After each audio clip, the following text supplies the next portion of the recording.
G9 Gujarati ન્યૂઝમાં આપનું સ્વાગત છે। ભારે વરસાદના કારણે ઉપલેટા તાલુકાના ચિત્રાવડ ખેસરા વચ્ચેનો પુલ તૂટી પડ્યો। પ્રાપ્ત માહિતી અનુસાર ભારે વરસાદના કારણે સ્થાનિક નદીમાં પૂર આવતા પુલ તૂટ્યો હોવાની જે ઘટના છે તે બનવા પામી। ચિત્રાવડથી 15 થી 20 ગામોને જોડતો પુલ તૂટી જતા હાલાકી વેઠવાનો વારો આવ્યો છે। અગાઉ પણ પુલ તૂટી ગયો હોય ત્યારે માટી નાખીને ફરીવાર બનાવેલ પુલ ફરી તૂટ્યો હતો। અનેકવાર રજૂઆત કરવા છતાં પુલ નવો ન બનાવવામાં આવતા પુલ તૂટી જવાના કારણે ગ્રામ્ય વિસ્તારના લોકોને હાલાકી ભોગવવાનો વારો આવ્યો છે। ગ્રામજનો દ્વારા રામધૂન બોલાવીને તંત્રને જગાડવાનો પ્રયાસ કરાયો હતો। છેલ્લા 3 વર્ષથી પુલ તૂટ્યો છે અને તંત્ર દ્વારા માટી નાખીને રિપેર કરી દેવામાં આવે છે।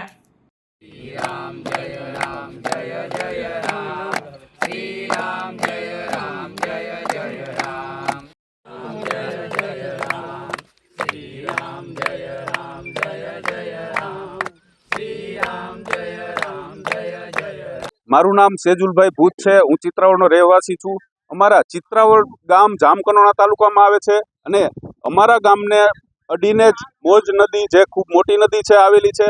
એની ઉપર કોઝવે જે ભાયોદર ઉપલેટા જામકંડોરણાને જોડતો રસ્તો છે એની ઉપર કોઝવે છે। એ કોઝવે 2021થી 3 વર્ષથી તૂટી જાય છે અને દર વર્ષે આ લોકો માટીકામ કરી અને પુરાણ કરી અને રસ્તો કામ ચલાવ ચાલુ કરે છે। જેવું પૂર આવે ફરીથી એ રસ્તો બંધ થઈ જાય છે। અમારે ખરેખર આ રસ્તો ખૂબ અગત્યનો છે। અમારા વિદ્યાર્થીઓ ભાયોદર ઉપલેટામાં અભ્યાસ અર્થે જાય છે, ખરીદી માટે પણ અમારે ત્યાં જવાનું હોય છે। દર્દીઓ જે આ 20 થી 25 ગામના દર્દીઓ ભાયોદર ઉપલેટા જેવા સેન્ટરમાં દવાખાને જતા હોય એમને પણ એટલી તકલીફ પડે છે।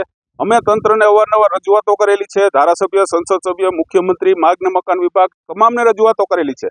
એ લોકો અમને એટલી હૈયાધારણા આપે છે કે મંજૂર થઈ ગયો, પણ જ્યાં સુધી બજેટમાં સમાવેશ ના થાય ત્યાં સુધી અમારો આ ઊંચો પુલ મંજૂર નહીં થાય। એટલે અમારી એક જ માંગણી છે કે આની ઉપર કોઝવે નહીં અને આ કામ ચલાવો, અમારે કામ કરવું નથી। અમને ઊંચો પુલ કાયમીના ધોરણે ઊંચો પુલ આપી દે જેથી અમારે આ કાયમીની સમસ્યા હલ થાય।